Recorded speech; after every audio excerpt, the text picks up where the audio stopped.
Cultura Canal, una producción de Vitela, Agencia Creativa y Casa de la Cultura Ecuatoriana Benjamín Carrión, Núcleo de Loja. Gracias al auspicio de Cooperativa de Ahorro Crédito Fortuna, AB Optical, Doctora Jimena Valdivieso, Víctor González, Emporio Lojano, Super Láser 104.9 FM, Plus TV, Promo Music. Un espacio de miradas, posturas y vivencias únicas desde el rincón sur del Ecuador. Un escenario que alimenta lo profundo de la creación a través de generaciones de artistas, intelectuales, emprendedores y luchadores de la cultura que han pisado no solo la palestra de la expresión, sino el umbral de la genuidad y genialidad gracias a su creatividad.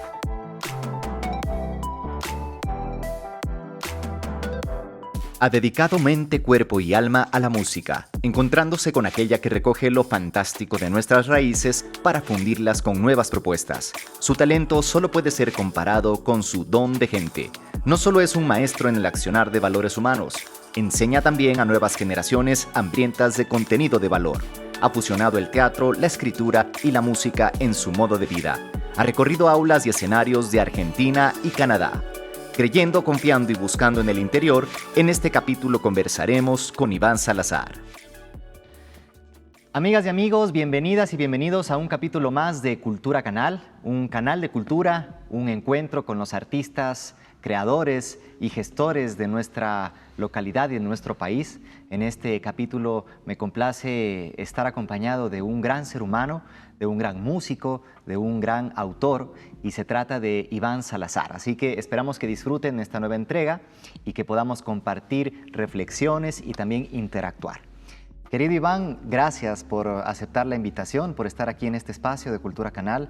Realmente es muy bonito poder contar con personas como tú que están creando, que están activas, que han pasado por diferentes fases en el tema cultural y que no se han quedado estáticos, sedentarios, sino que han estado mutando, evolucionando, experimentando diferentes etapas que iremos a profundizar. Así que, primero que nada, bienvenido. Muchas gracias, José Antonio. Te agradezco por invitarme a este espacio y sobre todo por propiciarlo realmente. Armar Cultura Canal es una excelente oportunidad para que conversemos, para que nos visibilicemos, para que, bueno, tantas cosas que hay que hacer. Este es un camino de lo que hay que hacer.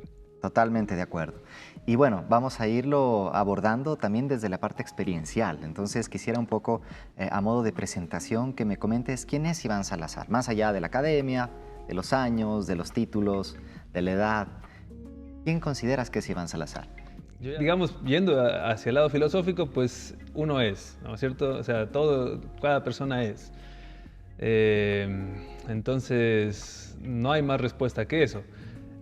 Ahora sí, claro, cada uno tiene sus distintas dimensiones, ¿no? Puede ser profesionalmente, familiarmente, no sé. Pero nada de eso es el ser realmente, ¿no? El ser está debajo de todo eso o encima de todo eso, ¿no? O cubriéndolo todo. Ahora ya más en lo pragmático y digamos para la respuesta, yo me considero una persona espiritual, amable, empática. A eso aspiro, digamos, ¿no? Como a encontrar en cada persona esa llama, ese destello en los ojos, en el corazón, que logre que brille, eso. ¿En qué momento entras en esta parte más humana, más energética, por así decirlo de alguna manera, más de fondo, por así decirlo? Interesante, sí, gracias por la pregunta, porque es este momento en que yo me siento así como digo, y claro, no ha sido así toda mi vida. Digamos que en mi niñez y un poco la adolescencia, uno creciendo aquí en la ciudad de Loja está influenciado básicamente por la religión católica. Y digamos, yo fui a la escuela de hermanos cristianos y el colegio también fiscomisional. Muy contento de haber atravesado esos espacios porque adicionalmente hay bueno, una cantidad de situaciones, de valores que sí te encuentras también con gente muy valiosa y etcétera, ¿no? Pero claro, también en mi caso personal también me vi influenciado por una línea más bien ateísta, familiarmente. Entonces, esta reflexión al respecto de que si existe o no existe un espíritu, pues fue una de las grandes cismas de la adolescencia, ¿no? Y también un momento de mucha rebeldía que se da. Y me fui por el lado de no existe nada, ¿no? Aquí vos el día que te mueres y, ya, y te entierran y ahí se terminó lo que existes, ¿no? Y así viví mucho tiempo, ¿no? Hoy en día yo veo que eso es como una suerte, como llamémosle, no lo digo con juicio, ¿no? Sino simplemente con el ánimo de describir como una represión espiritual, porque hay una necesidad espiritual. Yo siento una necesidad espiritual y creo que la sentí toda mi vida, pero hoy en día siento que la encontré tampoco en el catolicismo, digamos, ya no es ahí donde me enmarco, digamos, tampoco, pese a que, digamos, reconozco la importancia, por ejemplo, de maestros maravillosos como Jesús, ¿no? Con su mensaje de amor incondicional y que sintetiza pues todo lo que uno puede pensar al respecto de la espiritualidad, ¿no? Ama a tu prójimo como a ti mismo, entonces ámate a ti mismo y pues entonces en esa medida también y en esa satisfacción pues amas al otro, ¿no? Qué bien. ¿Cuándo surge la necesidad de vincularte con la música? Bueno, la música me acompañó, yo creo que desde muy niño cantaba y canté en concursos de la canción y así. Luego mi hermano me invitó a cantar así como, porque él tocaba la guitarra y cantaba. Me invitó a cantar ahí en casa y después ya yo le invitaba a que me acompañe. Toma, vos tienes que aprender. Me enseñó la guitarra. Los primeros pasos. Y después fue cuestión de mi tío Julio Díbar también, Julio Cabrera, me enseñó ya unas cuestiones básicas de la teoría. Y de ahí estamos hablando de que a los 15 años yo ya tuve mi primera banda de jóvenes, ¿no? Claro, eran un poco mayores a mí el resto de la banda, así que teníamos como, bueno, una cierta libertad, se puede decir, como para presentarnos en los bares y de manera seguida. Yo ahí creo que ¿cómo sería la palabra? Me curtí, ¿no? Porque me subí tantas veces al escenario que es como que uno ya se relaja, entiende ciertas cosas de lo técnico, digamos, del seteo, ¿no? El sonido. Entonces, para los 19 años que yo ya terminaba el colegio, pues ya tenía prácticamente un camino recorrido, ¿no? Y a partir de ahí, pues yo empecé por el lado de la medicina, me fui a estudiar medicina, que era lo que yo había planeado durante la vida, y poco a poco me fue jalando, me demandaba más tiempo la carrera y me dejaba menos margen para esto que yo venía haciendo y que quería seguir haciendo. Así que la decisión prácticamente se fue tomando sola de que, bueno, pues realmente quiero irme por el lado de la música. Y tuve por suerte la guía de mi hermana, bueno, que hazte un plan, organízate un plan, no es cuestión solamente de dejar una cosa, sino que saber para dónde vas a ir, ¿no? Y así fue. Entonces entré aquí al Conservatorio Salvador Bustamante Celi, a la Universidad Nacional de Loja, a la vez, digamos, como para irme formando, pero al poco tiempo con Ítalo Coelho nos fuimos a Argentina y allá fue donde realmente yo tuve mi formación, llamémosle, formal. Formación formal, perdón la redundancia, pero ahí tuve mi instrucción formal de la música, aprendí a leer y aprendí, digamos, el lado de la música clásica, mis estudios universitarios, que ya eran, llamémosle como el desenlace de toda una historia, ¿no? Que se va desarrollando, como te la cuento. Y también de ir madurando, de ir viendo nuevas opciones, nuevos límites, nuevos horizontes, de dejarte también nutrir de otras propuestas al momento de salir de un país como el nuestro, de una ciudad como la nuestra. Haberte ido, por ejemplo, a Buenos Aires, hablamos de que es un cambio radical. Digamos que esa parte no fue de tanta madurez, más bien fue como de estallido, ¿eh? O sea, porque era lanzarse a un abismo que era totalmente desconocido. Yo sabía que, obviamente, teniendo mayor preparación o mayor formación, iba tal vez a aprovechar mejor el tiempo que yo estuviera allá. Pero bueno, ahí el apoyo, por ejemplo, de Ítalo fue muy claro. O sea, el mismo tiempo que vos dedicas aquí un año, allá te va a rendir, no sé, 3 veces más. Y tenía Claro, toda la razón. claro. Sí, ajá. Así que eso, digamos, la ida a Buenos Aires fue como medio lanzarse un poco al vacío, a lo desconocido.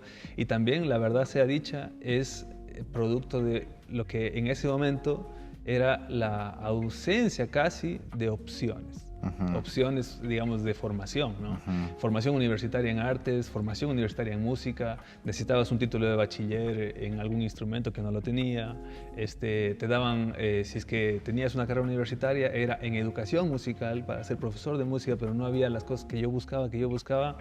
Mira, te conté de la banda que yo tenía, que en principio se llamaba Esvástica, después se llamó Finado Sucre, y queríamos hacer nuestras canciones y algunas veces, algunas salieron, ¿no? Pero yo no me sentía seguro, no sabía dónde estaba pisando, estaba medio A la deriva, como hacía al tanteo. Ajá, sí. Entonces no tenía mucha claridad al respecto de qué es lo que estaba haciendo. Lo hacía intuitivamente, que está bien, pero yo quería entender un poco más y poder fluir un poco más libremente en ese ámbito, ¿no? Ujú. Y eso no encontré las posibilidades, ¿no? Que me gradué de licenciado allá en composición justamente, vengo para acá y me estoy como 4 años, ¿no? Tuve mi familia, mi esposa, mi hija, y con ellas nos fuimos para Canadá con una beca del gobierno ecuatoriano, que es la única manera realmente para poder ir a un lugar así de caro, digamos, y también, digamos que también con una calidad que es notoria, ¿no? O sea, yo Ujú. allá sí le puse yo más énfasis al asunto de la orquestación porque ya me gustaba de antes,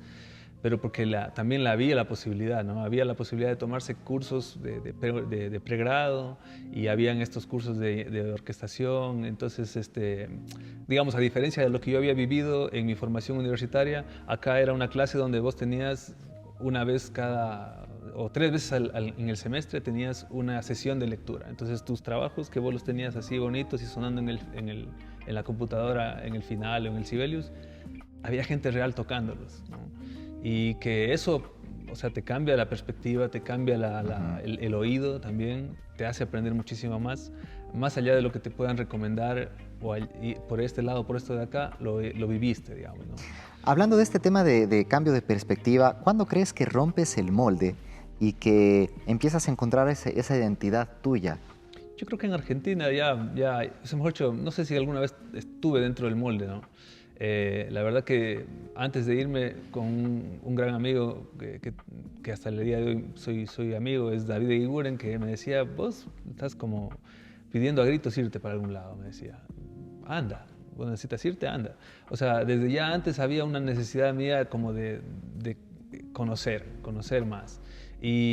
Pero sí se rompe el molde, por ejemplo, en Argentina, el hecho de conocer una figura de un maestro muy generoso, de un maestro muy claro, donde no importa tanto el contenido de lo que vos tienes que aprender, sino las estructuras que te sostienen ese contenido, Ujú. ¿no?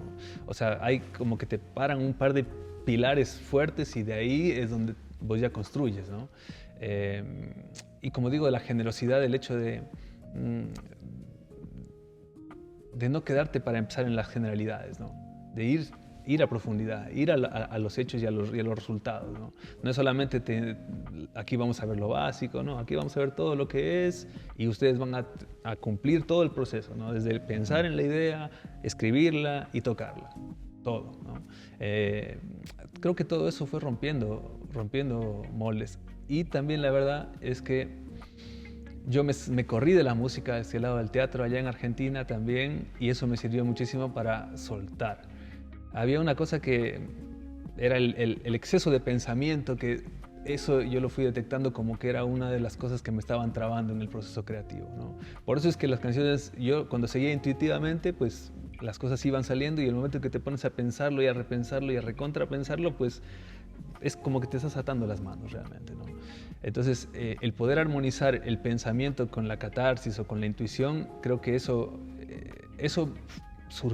nació en mis clases de teatro, ¿no? Estando en el escenario había que improvisar y no había que pensar, esto que voy a decir es importante, esto que voy a decir es gracioso, esto que voy a decir o esto que voy a hacer va a cambiar el curso de los acontecimientos de la escena. No era nada de pensar, era qué siento para hacer, qué siento para decir, ¿no? Y esa metodología que trabajamos mucho con Esteban Fagnani fue, como digo, muy liberadora de esa necesidad de hacer las cosas bien o de decir las cosas que correspondían. Simplemente era como amigarse con lo que estaba pasando, con el aquí y ahora, ¿no? ¿Cuál es tu motivación en el ámbito ya artístico y cuál es tu desmotivación? Bueno, ha cambiado mucho desde que nació mi hija. Mi motivación prácticamente es ella y las futuras generaciones. El hecho de ser docente y de estar trabajando con jóvenes músicos también va por el mismo camino. O sea, yo trato de mirar individualmente en dónde están ellos parados, hacia dónde están mirando y etcétera, ¿no? Entonces, mi motivación es esa, ir mirando a la gente y logrando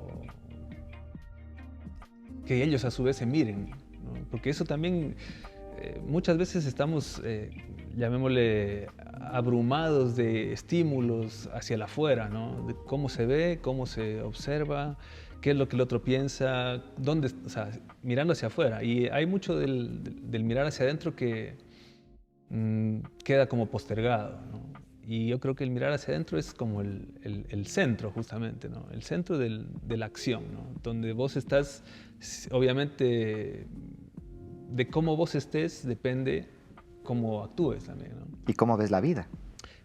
Sin duda, es el filtro, Ajá, ¿no? Es totalmente. como la fotografía, te pones el filtro oscuro o te pones el filtro de colores, ¿no? Excelente la relación.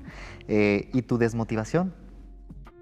A mi hija le decía el otro día, ¿vos cómo le dices a una computadora qué es lo que tú quieres?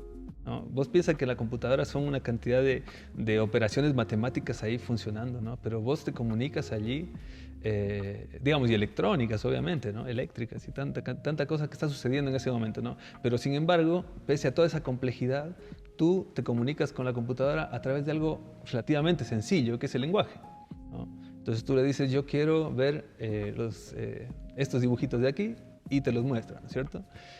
Y yo le digo, más o menos el cuerpo y la realidad es más o menos así, ¿no? Si vos le dices a tu cuerpo, yo soy malo en esto o yo soy malo en lo de acá, pues ¿qué vas a obtener? Eso, ¿no? Y le dices al mundo, a mí me suele ir mal en aquello, a mí me suele ir mal en aquello. ¿Qué va a pasar? Es lógico que va a pasar eso, ¿no? Recibes eso. Entonces, por eso aplico esta dinámica del hablar con el mundo y hablar con las personas en términos de lo que yo sí quiero. ¿Eres feliz con lo que estás haciendo ahora? Full, sí. Sí, yo soy súper feliz. Mira, puede irte bien, puede irte mal en un día. En el fondo, igual puedes ser feliz, digamos, ¿no? Puede ser el peor día que te haya ido mal en tantas cosas, ¿no? Pero en el fondo, lo que decíamos al principio, el ser está ahí, digamos, tu ser sigue estando allí.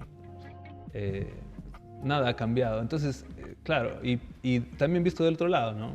Puede ser que pasen cosas maravillosas en el fondo, si hay algo que no te está manteniendo feliz o, no, o te da desazón, pues también, obviamente que es difícil encontrarlo, ¿no? Entonces, de vuelta, es como mirando hacia adentro, te puedes dar cuenta hacia dónde quieres ir y también se puede modificar porque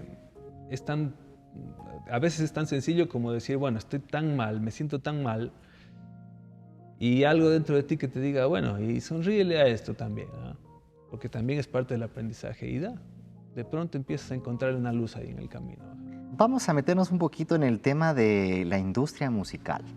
¿Tú crees que, y ahora ya que tienes todo este recorrido, y bueno, está clarísimo de que has perseguido siempre tus ideales y lo que te nace hacer, pero hablamos de que la industria musical hoy mismo, hoy en día, tal vez no es lo principal que las bandas y los músicos están persiguiendo, sino un poco el tema de lo que se consume más, el consumismo, ¿no? El tema de los géneros que están en moda y todas estas influencias fuertes. ¿Tú crees que está influyendo y de qué manera está influyendo el consumo de masa, por así decir, no solamente en el público, sino también en nosotros creadores? La cultura de masas A ver, solo voy a dar un antecedente que creo que es necesario establecer como una diferenciación entre la industria musical, ya que estamos hablando de esto, la industria musical global, ¿no? A nivel global, y la industria musical a nivel local, por ejemplo, claro, ¿no? O a nivel nacional. Es hablar de cosas tan distintas. Realidades diferentes, claro. Pese a que es industria musical es en ambos casos, pero no es lo mismo, digamos, sería comparar, no sé, con los avances tecnológicos en celulares, en construcción de celulares, que aquí tenemos algunas cosas que suceden, ¿no? Se pueden hacer chips, se pueden hacer algo de robótica, pero quienes están vendiendo, construyendo, fabricando, ¿no? No lo estamos haciendo acá. ¿No? Está sucediendo en Corea, está sucediendo en China, etcétera, ¿no? Entonces, una cosa parecida pasa con la música, ¿no? O sea, si hablamos en términos de industria global, la música no se está haciendo acá, ¿no es cierto? Y digamos, la perspectiva que nosotros podríamos aspirar a pensar en cómo uno se inserta en ese tipo de industria, pues es radicalmente distinto a cómo construimos nuestra industria nacional y local. Voy a empezar por esto último, ¿no? Con Chacana, en el año 2016 empezamos a grabar, 2017 ya teníamos nuestro primer disco, digamos, nuestro primer sencillo ya masterizado y lo empezamos a lanzar. Y claro, hasta el año 2019 ya tuvimos todos nuestros seis primeras canciones que forman parte de Gran Mundo masterizadas. Entonces el pan está hecho y lo que decía Pamela el otro día también en este mismo espacio, ya tengo 300 libros en una caja y ahora ¿qué hago? ¿No? Yo me pasaba lo mismo, ¿no? Ya tengo el pan listo, necesito que llegue al público para que se lo coma. Y entonces si hablamos en términos de industria local, el cuello de botella viene siendo dónde se vende y cómo se distribuye y cómo se circula. O sea, porque producción no es lo mismo que hace 20 años. Hace 20 años, hace 30 años estábamos discutiendo, bueno, y la música nueva y los creadores de aquí, hablando del rock me refiero, ¿no? Porque en ese tiempo más me desenvolví allí. Pero hoy en día ya habemos productores, habemos gente que estamos produciendo y hay cosas que están buenísimas además. Y lo que se venda, eso, o el camino para que se venda eso, creo que es el eslabón que tendríamos que atender. Y por eso te decía que al principio de esta entrevista que esto que estamos haciendo nosotros me parece que es una de las cosas que se necesitan, ¿no? Que la gente conozca, porque mira que yo ponía el ejemplo de Lady Gaga, yo la escuché hablar de Lady Gaga siquiera unos 4 o 5 años antes de escuchar su primera canción, ¿no? Entonces ya me sonaba y conocía su nombre hasta en la sopa, etcétera, por los medios de comunicación, por las revistas, y después ven la música, ¿no? ¿Te das cuenta? Acá también es lo mismo, es como de alguna manera mostrar que existe esto, que estás haciendo esto, que estás haciendo lo de allá, que te estás mostrando aquí y allá, y después, bueno, eso va generando que la gente de alguna manera, bueno, ¿y qué onda con este man? Aquí mencionas algo importante, el tema de estás escuchando algo constantemente, ya te lo están vendiendo de alguna manera. Y hay dos aristas, la arista de los artistas independientes, en el caso nuestro, que somos nuestros propios managers, nuestros propios creadores, emprendedores, claro. y los que tienen ya su disquera, que tienen todo un equipo de producción, que tienen todo un recurso humano y económico importante y fuerte, y que sin duda alguna, si ponemos el alcance de uno y otro, pues son realidades muy diferentes. ¿Crees que el artista independiente se ve de alguna manera alterado, influenciado por lo que están haciendo en las grandes disqueras, hablando ya del consumo? ¿Crees que esto está afectando de alguna u otra manera la libertad de creación o está presionando al músico independiente a irse acoplando a lo más, no podría decirse tal vez comercial? Sí, yo pienso que es indudable que pase una retroexcavadora por un lugar, va dejando una huella y por ahí mismo es que van caminando pues lo que tú llamas los artistas independientes, que me parece que es más preciso hablar del autogestado, el autogestión, ¿no? Porque la verdad es que tampoco somos independientes, ¿no? Dependemos para empezar de un público, dependemos de instituciones que nos financien, ¿no? Estamos dependiendo, sino que nos gestionamos a nosotros mismos, ¿no? Yo sí creo que hay una influencia sin duda, ¿no? Y obviamente que eso también es una cuestión de cómo se maneja, ¿no? Yo honestamente ya hace un tiempo me sentí como más aliviado, digamos, de esa difícil, entre comillas, contradicción de entre lo comercial y lo auténtico, ¿no? O sea, yo creo que se puede ser tranquilamente auténtico y comercial, ¿sí? O sea, siempre hay un margen de mercado para lo que vos haces, digamos, ¿no? Ahora, volvemos al punto de cuál es la realidad local, digamos. Tenemos un mercado pequeño, ¿no? Tanto a nivel local como a nivel nacional y latinoamericano, digamos, ¿no? Vos ves que el 60-65% del mercado mundial de venta de música está en los Estados Unidos y el resto serán 20-25% de Europa y el resto del mundo es dividido este para pedazo, todos los otros claro, países, o sea, claro. entonces, cuando estamos disputando mercado, o sea, o dónde estás jugando, ¿no? En qué ligas estás queriendo jugar y en qué ligas estás teniendo la posibilidad de acceder, ¿no?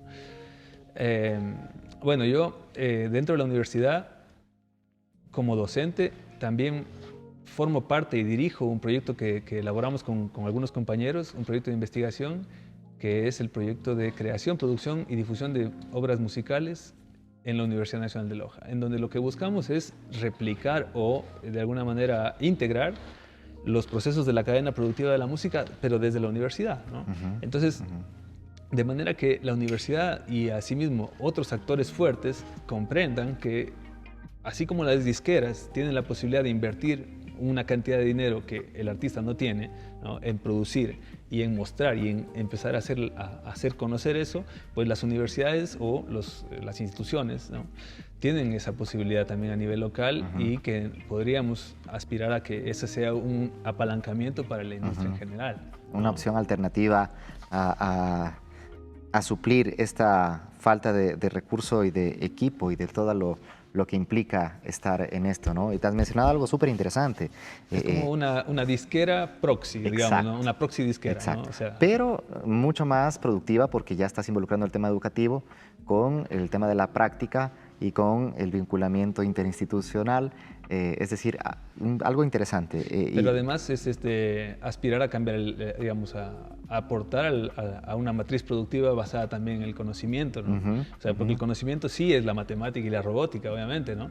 Pero también el conocimiento también es el arte, ¿no? Donde vos estás todo el tiempo creando, hay mucha creatividad, hay mucha exploración, le llaman algunos experimentación, a pesar de que no hacemos experimentos, pero sí hacemos pruebas, es una heurística, es decir, probar una cosa, probar otra, adelantar, retroceder, o sea, es decir, es un proceso de creación de conocimiento que también a su vez busca generar espacios de trabajo, pero también otra cosa que a veces, mejor dicho, que está tan a la vista que se nos pasa, que es lo simbólico y lo identitario, ¿no es cierto? La música no solamente suena, sino que hace que la gente se vista de una manera, se vea de una manera, hable de una manera, se junte con determinadas personas. O cada uno de estas culturas tiene como uno de sus ejes centrales a la música, ¿no? Desde la misma cultura de la patria, ¿no?, que tiene a su himno nacional, ¿no es cierto? Por ejemplo, ¿no? Pero asimismo, digamos, si hablamos del reggae, tienes una cultura, una subcultura, podrían llamarle algunos, ¿no?, en donde hay una serie de códigos de identificación, inclusive de religión, ¿no es cierto? El reggae, lo mismo el metal, etcétera, ¿no? Entonces, hablamos de que el tejido social y el tejido de la música están íntimamente ligados. Mencionaste algo muy interesante de que, claro, la industria y la realidad de la industria local es muy diferente a la industria mundial. Y asimismo también la realidad que vivimos ahora es muy diferente a la que vivimos hace 10 años. Ha habido todo el tema de cambio, de evolución, de tecnologías, de globalización, de accesibilidad, de plataformas que hoy nos permiten escuchar lo que querramos, cuando querramos y con múltiples opciones. ¿Cuál crees que es el balance en este cambio? ¿Ha sido más productivo el hecho de que ya no solamente tienes la opción de la radio tradicional, sino que tienes muchas otras maneras de llegar con tu música? Asimismo, también vemos que hay contenido bueno, es complicado decir esto vale menos o no vale, pero puedes diferenciar diferentes calidades. ¿Cómo ves este cambio, este sube y baja desde la tecnología hasta el tema de accesibilidad? Digamos, vamos a empezar por lo positivo. Creo que hay mucha más accesibilidad. El hecho de que uno pueda generar una maqueta, una grabación profesional, nos habilita la posibilidad de que nosotros tengamos producción, la posibilidad de tener al alcance las herramientas para autogestarse, es decir, hacerse publicidad, distribución virtual, contacto con lugares para tocar, ¿no? Todo eso podríamos decir que es positivo. Ahora también es cierto que al igual que en toda la estructura económica de la sociedad a nivel global, se está dando un proceso de hiperconcentración, ¿no? Entonces, de lo que habían 6 majors, ahora hay 2, digamos, ¿no? 6 grandes disqueras mundiales, ahora hay 2, ¿no? Entonces, eso te va hablando de un proceso de oligopolio cada vez más concentrado, ¿no? En donde, claro, hay una compañía que tiene la posibilidad de poner un tema en, no sé, en 5.000, 10.000, 15.000 radios a nivel mundial, y nosotros estamos tratando de subir a CD Baby que nos pongan like, ¿entiendes? Exacto. O sea, sin duda que es un David versus Goliat, digamos. Ahora, hay que verlo, yo al menos lo veo desde otra perspectiva también, que es que lo artesanal o lo auténtico, podríamos decir, tiene una ventaja a nivel local. Porque, solo una anécdota. Yo estaba estudiando entonces en Canadá el posgrado, ¿no? Y un docente mío que nos daba film scoring, o sea, escritura de música para el cine y para el audiovisual, es un profesional, viene componiendo música para película tras película, ¿no? No obviamente de los más reconocidos a nivel mundial, pero tenía su trabajo y muy reconocido en Canadá. Entonces yo hablaba con él y yo le decía, bueno, a mí me interesa, me encanta, vengo hace mucho tiempo queriendo hacer esto, etcétera, ¿no? Lo hicimos, ¿no? Hicimos cada uno su trabajo, musicalizando un cortometraje, lo grabamos en un estudio maravilloso, hermoso. Yo trabajé en ese trabajo solamente entre paréntesis con Patricia Zapata en su documental Cubi Cubi, que no tenía una banda sonora, así que yo le desarrollé una banda sonora y quedamos muy contentos. El hecho es que yo le decía, yo me quiero meter en esta onda, y él me decía, lo que te voy a recomendar es esto. Tú tienes una expresión muy auténtica de ti, lo que has hecho está muy lindo, muy sentido lo que has trabajado en esta película. Yo te recomendaría que vuelvas a tu país, te pongas en contacto con los cineastas de allá y empieces a producir en relación con con el lugar donde tú eres, porque ahí es donde tú tienes mayores fortalezas. Acá, si vos te metes en la industria, lo que te van a decir es, por favor, compónme una canción que sea igual a esta, una que sea igual a esta y una que sea igual a esta, porque así es como se hace hoy en día en la industria, ¿no? Los editores están editando con música de muestra, entre comillas, que la sacan de las películas anteriores, ¿no? No la pueden poner esa misma porque ya es de las películas anteriores, pero te piden que vos prepares un score prácticamente igual, simplemente que no salte el copyright, ¿no?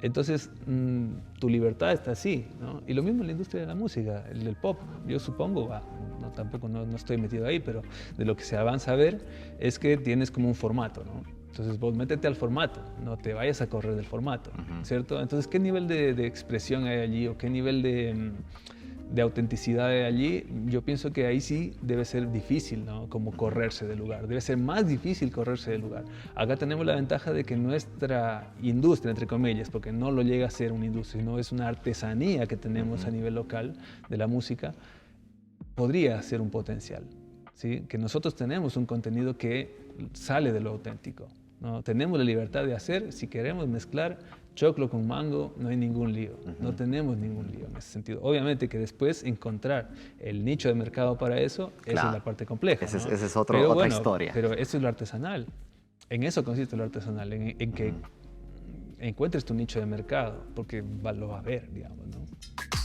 Presentamos el segmento La Vuelta, un espacio patrocinado por AB Optical.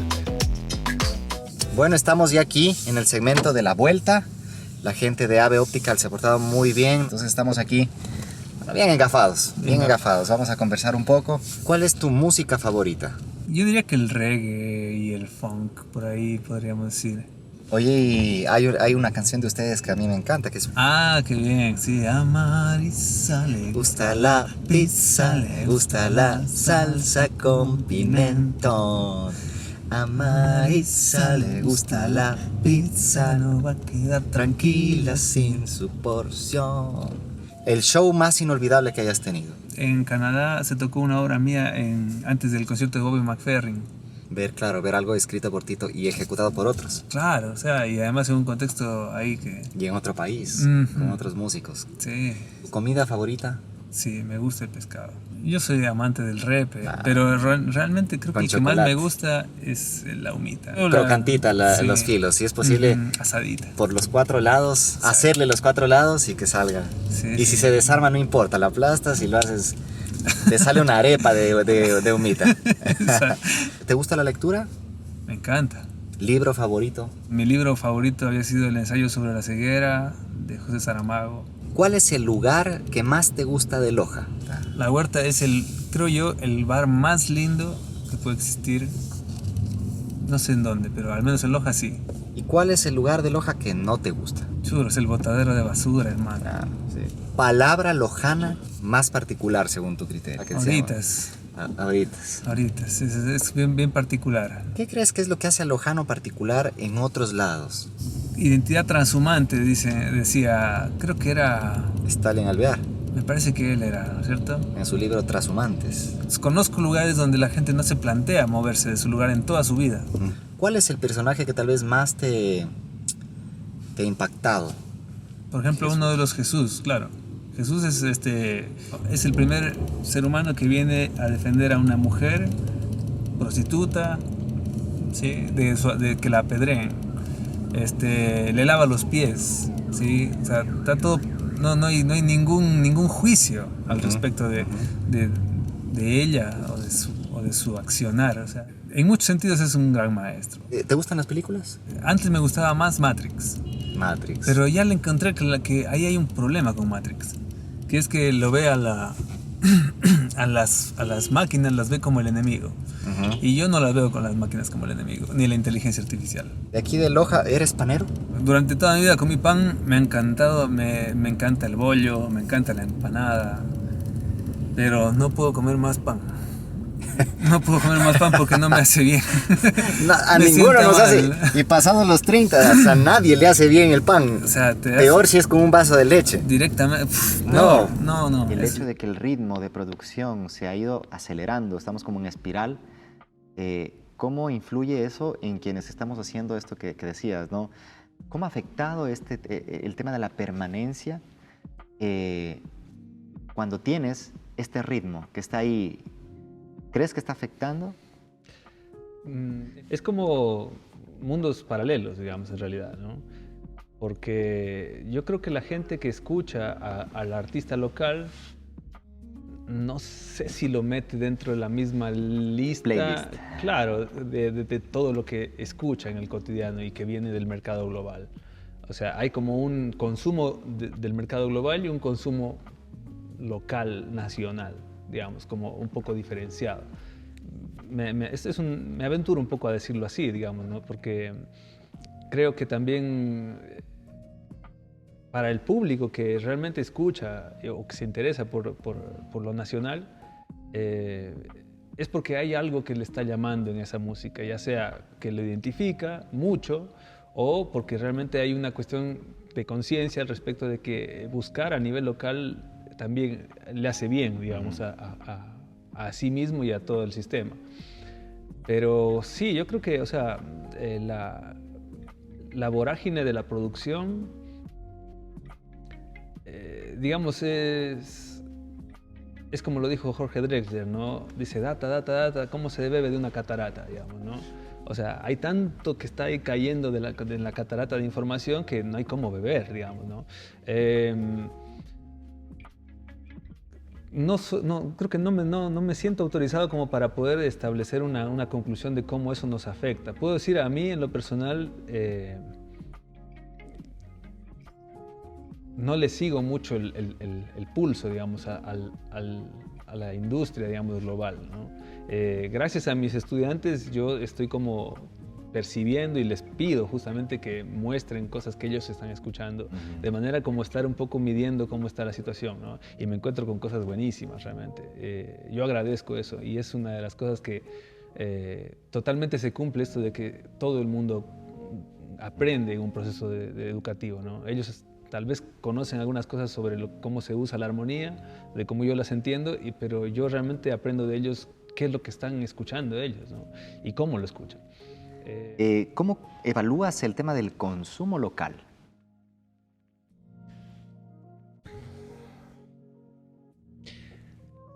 Yo voy a hacer un mea culpa. Yo soy un pésimo consumidor local. Digamos, mira cómo me autodecreto, ¿no? Cancelado. Yo he consumido, en general, he tratado de consumir lo local, pero me encuentro en un momento en donde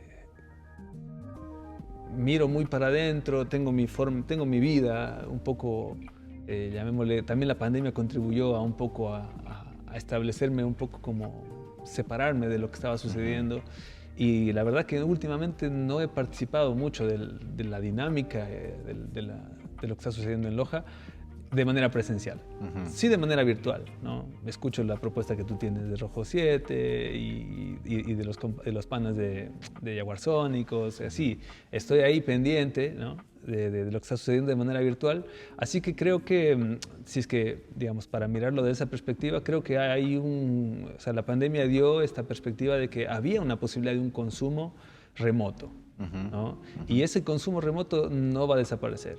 Sí, entonces yo creo que en la medida en que también seamos conscientes de eso, tenemos posibilidad de seguir creciendo, ¿no? Porque hay una cosa que pasaba antes, que era que yo, por decir, ¿no? me saco el aire armando un concierto y se acabó el concierto y eso que hice, pues se fue, ¿no es cierto? La gente que llegó, llegó, y la gente que no llegó, pues se lo perdió. Eso yo creo que es un lujo que no nos podemos dar nosotros a nivel local, ¿sí?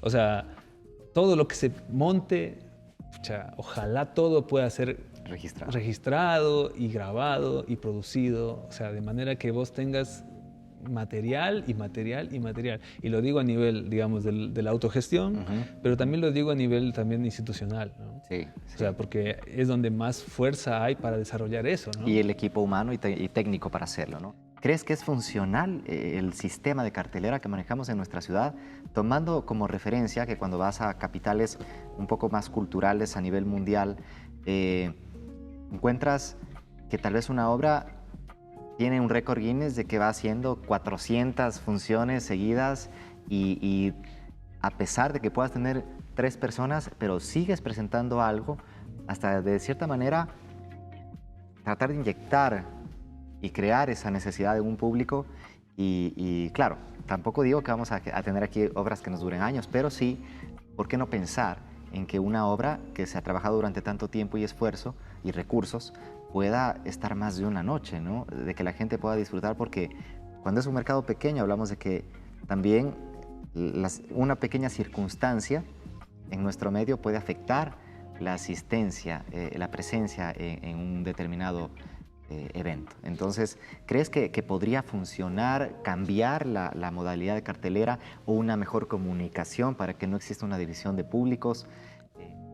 En este sentido, creo que la música es bien ilustrativa de cómo funciona la sociedad, porque funciona como una orquesta, ¿sí? Yo creo. No podemos solamente abordar este tema que vos estás mencionando, la cartelera y el mercado, ¿no es cierto? La oferta y demanda, la asistencia de los públicos, solamente desde el punto de vista cultural y musical, por decirlo en este caso, ¿no? Hay un asunto económico subyacente, ¿cierto? Totalmente. Fundamental. Entonces, en la medida en que nosotros entendamos que hay eso y que esa es nuestra base rítmica, ¿cierto? Cómo está la economía del país y del mundo, en la medida en que eso nos sostiene a todo lo que está sucediendo, ¿no?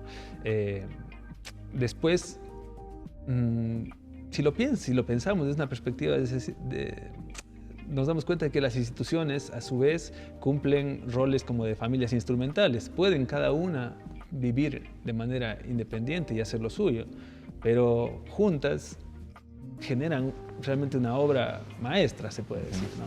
Entonces, yo sí creo que una coordinación interinstitucional, ¿sí? Una mirada, llamémosle, clara y de futuro por parte de las instituciones, públicas y privadas me refiero, ¿no? Porque en todos hay cierta capacidad de maniobra, digamos, al respecto de esto, ¿no? Se puede mejorar la situación, obviamente, como digo, sobre la base económica, de una mejora económica. Como te decía hace un momento, vivimos en un mundo donde la curva de la desigualdad está creciendo o va en ascenso, y nosotros... Creo que parte de la comprensión es entender que ese camino nos lleva a que esta situación se empeore, digamos, ¿no? Entonces, en la medida en que entendamos que necesitamos dar una base económica para que la gente tenga una capacidad de consumo, no solamente cultural, sino en general, ¿no? Entonces, esa creo que es como una primera comprensión. Y después, como digo, la coordinación interinstitucional, entender que estamos, o mejor dicho, de alguna manera, ponernos de acuerdo hacia dónde queremos ir, ¿no? Tenemos aquí en Loja algunas capacidades reconocidas, ¿no? Por algo hay lojanos en todas las orquestas del país, digamos, ¿no? Y hasta del mundo. Y hasta del mundo, ¿no? Tenemos algunas capacidades también intelectuales, llamémosle formativas, ¿no? Porque están los profesionales lojanos también, así mismo, así como los músicos, están los profesionales a lo largo de todo el país y en otros lugares. Entonces, ¿qué podemos sacar de bueno con eso, ¿no? O sea, yo desde esa perspectiva lo veo como tenemos posibilidades, tenemos oportunidades para mejorar. Ahora, ¿por dónde se puede empezar? Siempre es desde uno mismo, ¿no? Creo yo. Ahora, que eso alcanza para hasta donde alcanza, ¿no? Y también hay otra cosa que es que lo intergeneracional, ¿no? Tal vez estamos sembrando ciertas cosas que quién sabe qué va a pasar dentro de 10 años. Yo te digo esto porque hace 10 años estábamos fundando el colectivo Loja sobre Tablas, ¿no? Y armando, entre monedas y monedas, armando un festival. Y bueno, gracias a que Gina Ordóñez y Santiago Carpio, que luego también tomó parte del asunto, lo han sostenido hasta el día de hoy. Hoy en día es eso. En medio de eso pasó que se construyó un teatro enorme en Loja, que se instauró un festival internacional de artes vivas, ¿entiendes? O sea, de lo que nosotros en su momento arrancamos como, bueno, vamos a hacer un festival, que es lo que avanzamos a hacer ahorita en este momento, vimos que 10 años después hay otro panorama tan radicalmente distinto que tampoco no cayó del cielo, digamos, ¿no? Se fue construyendo, pero que también es incierto hacia dónde va a ir. Vamos a centrarnos en eso también un poco más adelante. Ahora, ¿cuál es tu apreciación respecto al tema de los espacios culturales en nuestra ciudad?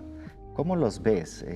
No solo hablando de la infraestructura, que claro, es un tema dependiente de muchos factores externos, incluso a veces ajenos a la misma administración de ese espacio, sino también en cuestión de logística, de equipo humano, de capacitación, de elementos que permita potenciar los espacios. ¿Cuál es tu apreciación respecto a la situación actual de los espacios culturales en nuestra ciudad? Yo creo que ahí hay un rompeaguas que es el Teatro Benjamín Carrión. Nos viene a mostrar qué nomás o a qué podemos aspirar, ¿sí? Cómo tendría que funcionar de alguna manera en cuanto a equipo humano, en cuanto a equipamiento técnico, ¿no?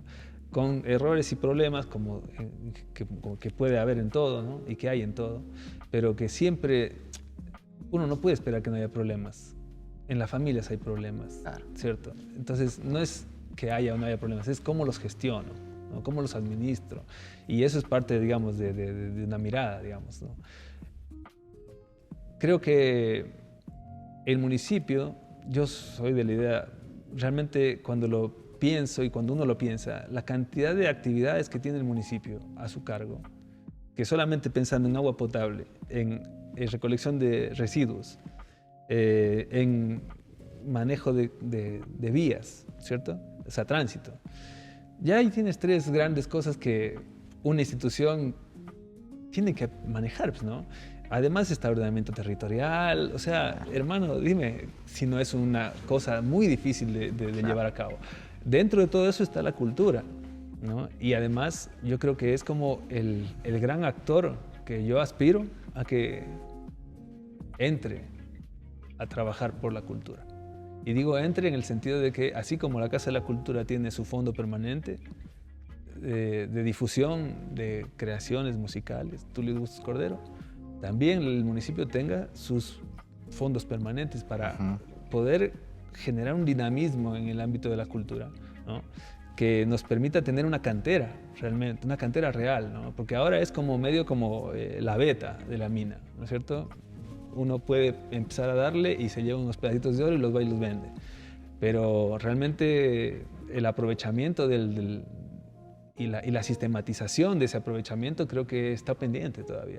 O sea, mira, hay un artículo muy interesante de un investigador que habla acerca de que la creatividad necesita por un lado de agencia y por otro lado, agencia que es como la capacidad personal individual de movilizar la energía hacia algo, y también necesita una estructura, ¿no? Es estructuralista este autor, en términos de entender que por más agencia que yo tenga, digamos, también necesito una estructura que me la facilite, ¿no? Que me dé acceso a los caminos, que me los aclare, ¿no es cierto? Y yo saber que para ser artista necesito hacer esto primero, esto después y esto después, ¿cierto? Tengo que ir a tocar en tales lugares, tengo que formarme en tal lugar, tengo que armar esto, tengo que tener este tipo de cosas. Esa claridad del trayecto es súper importante para que haya un sistema, ¿no? Y para que las personas que vienen y se quieren meter tengan claridad acerca del cómo hacerlo, ¿cierto?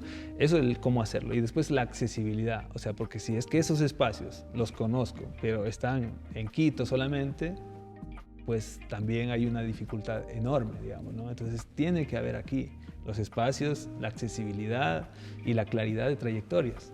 ¿Crees que en el Ecuador todavía tenemos centralismo cultural? Centralismo, punto. O sea, punto. Todavía estamos en una estructura, digamos, bicentralista, ¿sí? Porque, claro, Quito mantiene su hegemonía administrativa y Guayaquil su hegemonía comercial, ¿no? ¿Cuál es tu criterio respecto a la política? Ya has hablado un poco de los papeles fundamentales que puede jugar una institución como el municipio, ¿no? Ahora, a esto podríamos sumarle también la importancia que tiene una gobernación en cada provincia, una prefectura en cada provincia, aunque claro, hablamos ya de gobernación, una representación del gobierno, ¿no? Pero, sin embargo, también ves que tienen una estructura que se preocupa de un área comunicacional, de un área de seguridad, de un área de desarrollo, igual prefectura, ¿no? Enfocada en las diferentes maneras de desarrollo a nivel de la provincia y en el municipio, que es ya a nivel local. Pero todas ellas hablamos de que todas manejan política, ¿no? Están en torno a la política. ¿Qué tan fuerte es esta relación? ¿Qué tanto afecta la política al tema cultural local y nacional? Yo pienso que la cultura, las artes concretamente, tienen un vínculo histórico con la política. Histórico. El otro día lo escuchaba un amigo muy querido de Argentina, Gonzalo. Él decía, bueno, acá lo que se tiene que entender es que el barroco fue un gran intento de una parte de la iglesia por ganar feligresía, ¿cierto? ¿Y cómo lo hizo? Pues innovando en su forma, en sus formas artísticas, digamos, de alguna manera, con el ánimo, como digo, de jalar feligresía, que es más o menos lo que estamos nosotros haciendo, ¿no? Queriendo buscar y construir públicos, ¿no es cierto?, como para tener cierto margen de, llamémosle, fortaleza simbólica, ¿no es cierto?, y económica. Históricamente el arte ha influido y ha influenciado y ha estado participando directamente desde la política. Sin embargo, claro, es evidente que dentro de las econometrías, del ámbito de la economía, pues no se evidencia esto, digamos, ¿no? La importancia de las artes o la importancia del factor cultural, simbólico, no se traduce directamente o claramente en números, ¿cierto? Pero eso es solamente porque el sistema de contabilización no puede contabilizar lo intangible, digamos, ¿no? O Y no por lo eso a veces se le contabiliza. resta valor al tema cultural. Y presupuesto. ¿No? Totalmente. Y presupuesto. Pero has mencionado, el mercado es pequeño, las circunstancias son un poco limitadas y también tiene que haber un poco de autogestión por un lado, pero sobre todo visión, que es lo que acabas de decir. ¿Crees que Lojano tiene visión? ¿Crees que hay una visión colectiva o estamos un poquito dispersos? Hay mucha gente que tiene visión. Hay mucha gente que tiene visión. Tenemos, mira, tenemos una potencialidad adicional que es que somos, culturalmente hablando, un pueblo migrante. ¿Sí? Tenemos en cada familia, además del que toca la guitarra, está el que migró y que volvió. O que se quedó, no importa, pero que está. Que entre paréntesis hay muy, no sé, quiero decirlo, quisiera encontrarme, mejor dicho, lo voy a decir en positivo, quisiera encontrarme con las investigaciones al respecto del fenómeno migratorio de Loja en el oriente ecuatoriano, ¿no? ¿Cuánta gente está por allá que vino de Loja, que se fue de aquí de Loja, ¿no? ¿Y qué tipo de relación mantienen con Loja? ¿Existe Nueva Loja? ¿Qué relación tiene Loja con Nueva Loja? ¿Hay alguna relación de intercambio cultural? ¿No? Aunque sea porque se llame Nueva Loja, ¿no? Por algo se llama así.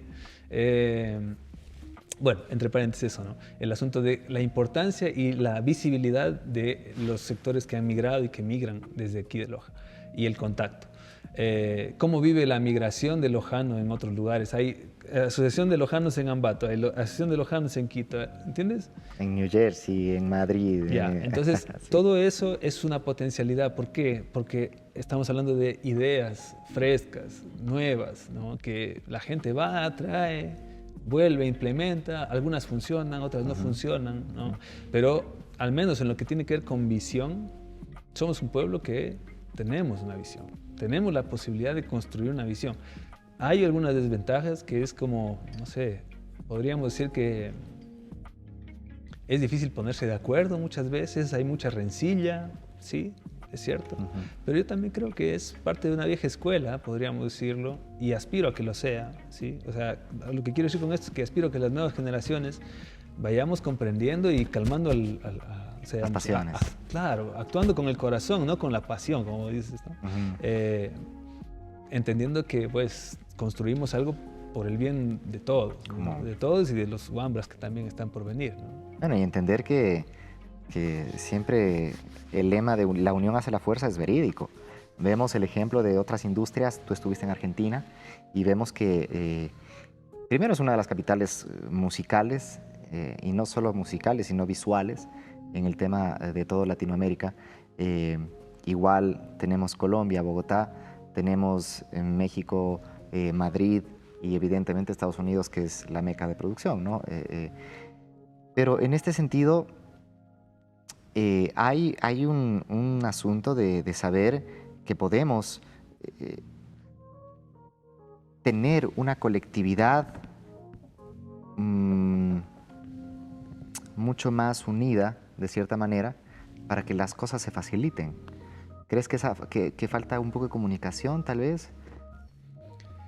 Creo que es importante que nos comuniquemos, es muy importante que emprendamos juntos, que encontremos compañeros, socios, partners, como una manera de ir tejiendo, construyendo tejido social en el ámbito artístico.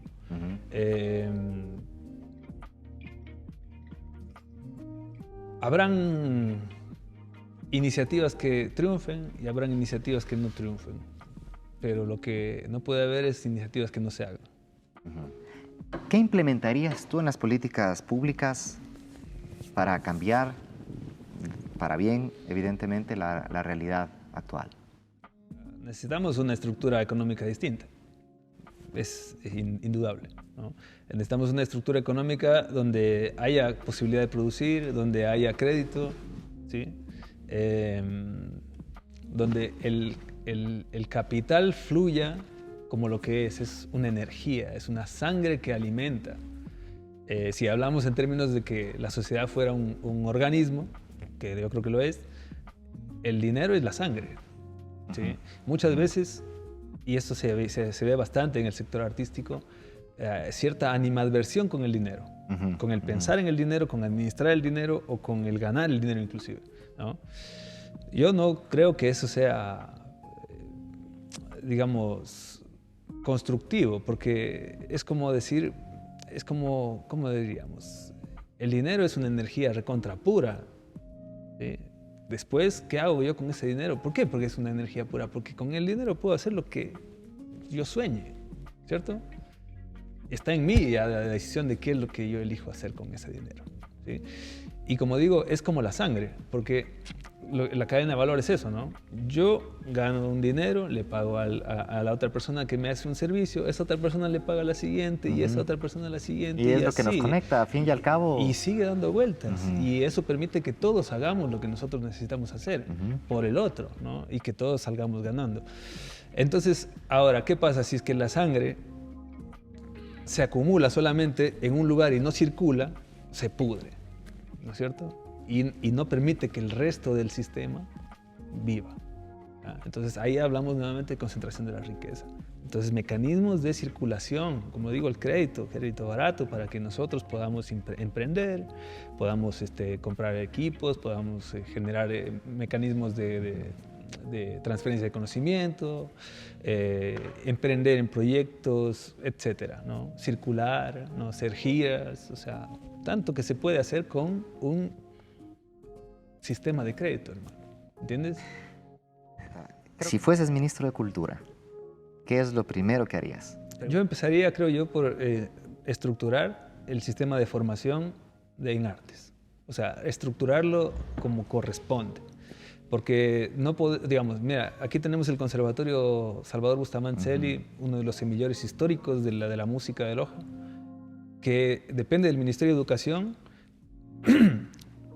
no por desmerecerlo, sino por simplemente hacer énfasis en el hecho de que se le trata como que fuera un colegio común y corriente, ¿cierto? Cuando no lo es, ¿no? No tiene las mismas materias, no tiene los mismos objetivos, no tiene los mismos logros, ¿no es cierto? No se puede medir igual. Entonces, tiene que haber otro esquema, ¿no? Entonces, hay una ley que dice que tendrían que pasar entonces al Ministerio de Cultura y el Ministerio de Cultura no tiene los fondos para sostenerlo, ¿no? Pero yo creo que ese sería un buen camino, ¿no? Que tengamos como el esquema de la formación musical, de la formación teatral, escénica y del movimiento, o sea, de la danza. O sea, que tengamos los sistemas de formación mucho más articulados, ¿cierto? Dentro de ese esquema de formación, yo creo que tiene que estar involucrado no solamente la formación en términos de producir los contenidos, sino en términos de desarrollar lo que es ya la circulación y la difusión de los contenidos, es decir, ya lo que sería la industria. O sea, tiene que estar íntimamente vinculado con un sector que lo piense tanto artesanal como industrial como cultural. O sea, tendría que haber un sistema ahí, llamémosle híbrido, ¿cierto? En donde se lo pueda pensar a la formación ya no solamente desde aprende a tocar el instrumento y después anda a buscar dónde trabajar, sino también entiende cómo funciona el sistema y cómo podría funcionar mejor, como para que vos, además de eso que estás haciendo, que es súper importante, también comprendas la importancia de lo que está haciendo la persona de al lado y que también vos también tengas capacidad de hacer algo de eso, ¿cierto? O sea, que te defiendas, ¿no? Que te defiendas en algo de los demás, ¿no? Ya sea en fotografía, en imagen, en difusión, o sea, que tengas herramientas como para que vos también no solamente toques, sino te insertes. Vinculado a esto, ¿crees que en Ecuador nos falta formación en gestión cultural? Pero sin duda que sí. O sea, a ver, como te dije al principio, me parece que aquí en ese punto, el punto de la difusión es como el cuello de botella, ¿no? Ya tenemos producción, a nivel local ya tenemos producción y a nivel nacional también. ¿Y cómo vendemos ese pan? Pues si la gestión cultural puede dar una respuesta, bienvenida sea. ¿Sí? Sí, Hay otros enfoques que son como el del music business, que también tienen sus pros y contras, digamos, ¿no? Ujú. Hay muchos enfoques que podrían ayudar, pero sobre todo, o sea, si es que hablamos de un gran actor o de un conjunto de grandes actores, son los medios de comunicación. ¿Sí? Entonces, y eso sí hay en el país, hay bastante carrera de comunicación. ¿Sí? Y en la medida en que los profesionales de la comunicación le peguen el ojo a la cosa y se den cuenta de cuál es el nivel de importancia, creo que ya lo estamos viendo, ¿no? Ujú. ¿Cuál es el nivel de importancia para construir sentido, para construir discurso, para construir imaginarios sociales, para voltear elecciones, ¿cierto? O sea, se lo ve, ¿no?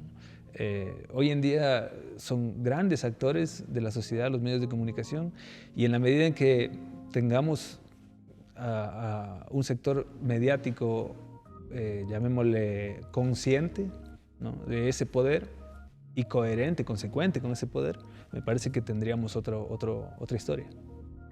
Vamos a cambiar totalmente la dinámica. Hemos hablado de temas bastante profundos en la medida de lo posible. Voy a darte yo una palabra.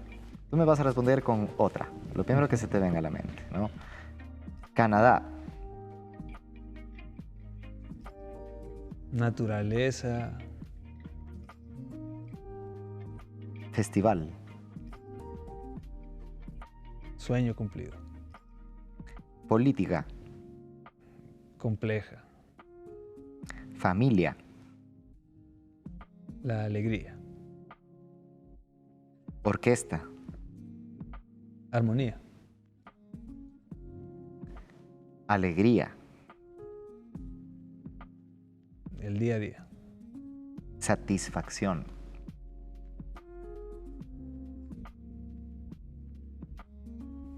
vuelvo a la naturaleza, Cultura. la raíz más profunda de la sociedad. Ahora vamos a cambiar de dinámica. Te voy a dar dos palabras y eliges una. Ujú. ¿Película o serie? Serie, ¿Argentina o Canadá? ninguna, ¿Loja o Buenos Aires? el Loja, ¿Aprender o enseñar?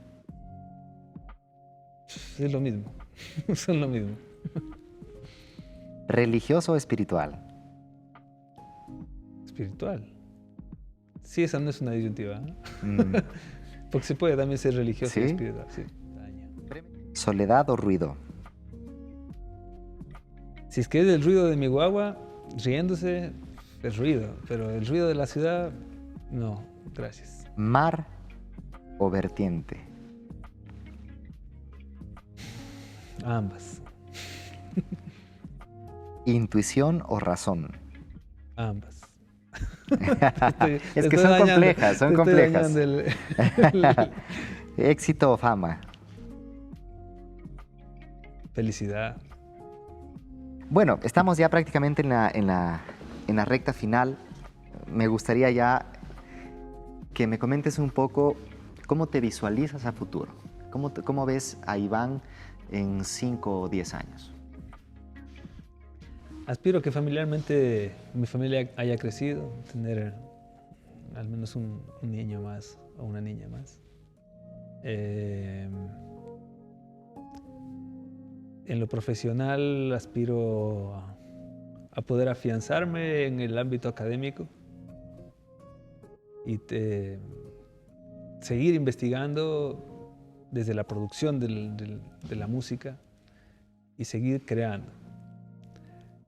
Aspiro a encontrar un balance entre el trabajo y la vida personal, que creo que como sociedad es un gran desafío y cada vez lo va a ser más. Porque sí, yo creo que hay mucho del trabajo que aliena. Es decir, ¿qué significa alienarte? Distraerte de tu realidad, ¿no? Y tu realidad a veces está ahí más presente de lo que pareciera, ¿no? Yo honestamente aspiro a acercarme más a la tierra, poder producir alimento, poder tener el espacio, la oportunidad, el margen como para construir esto que decimos, ¿no? Sabemos qué es lo que va a pasar, no sabemos qué va a pasar de aquí a un año, hoy en día.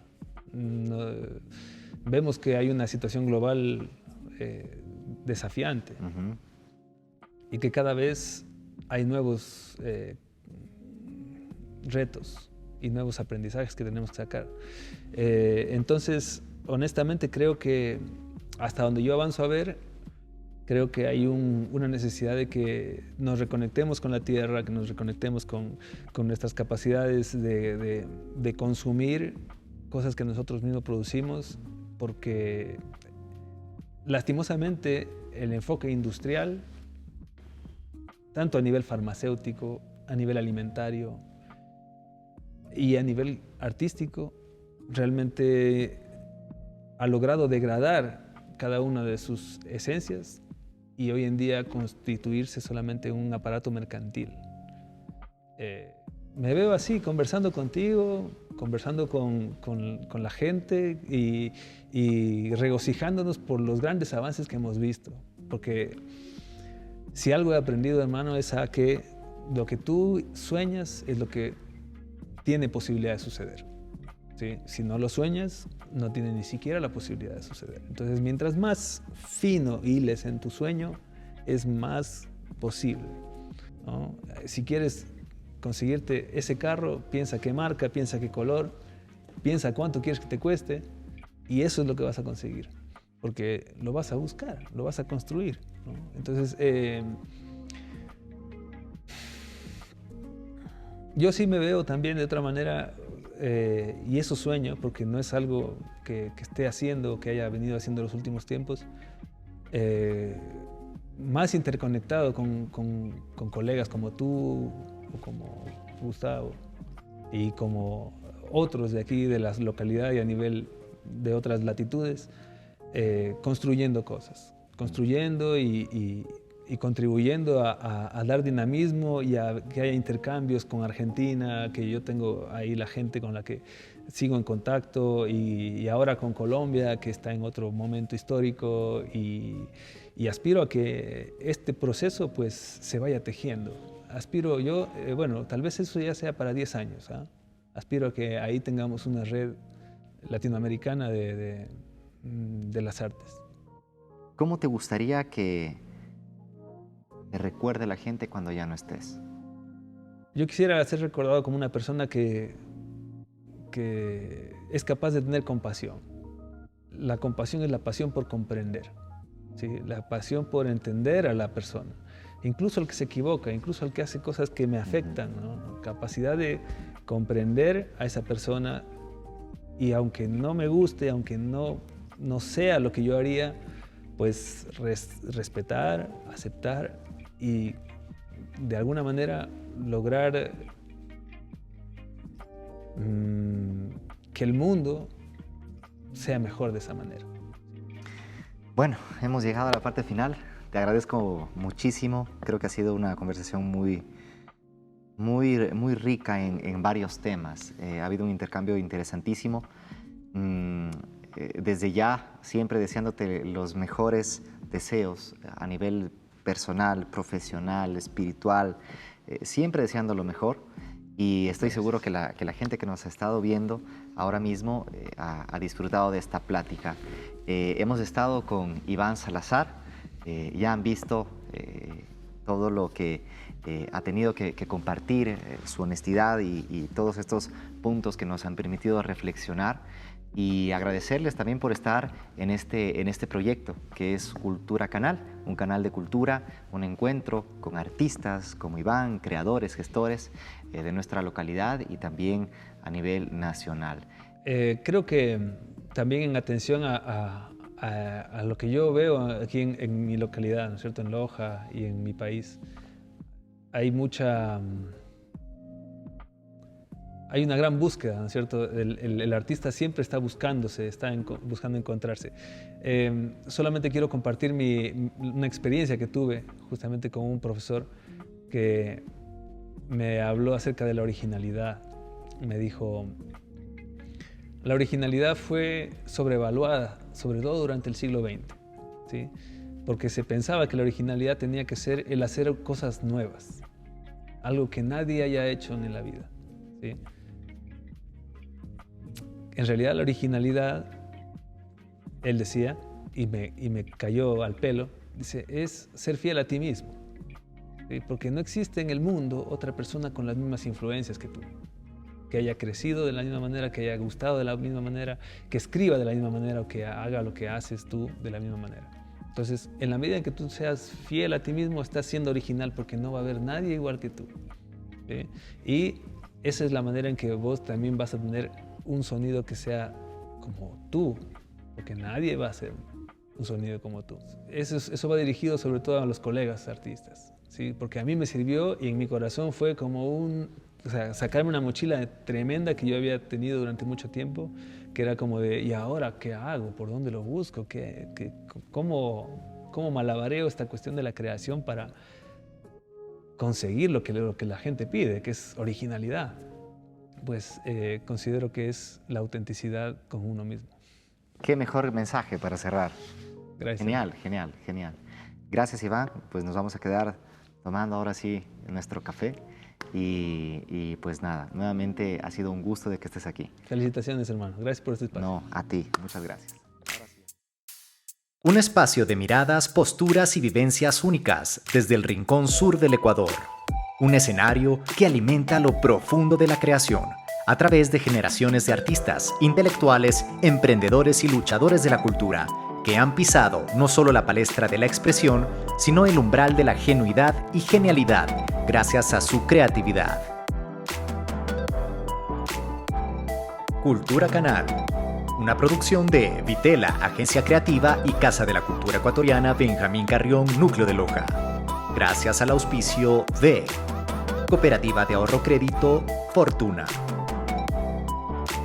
AB Optical, Doctora Jimena Valdivieso, Víctor González, Emporio Lojano, Superláser 104.9 FM, Plus TV, Promo Music.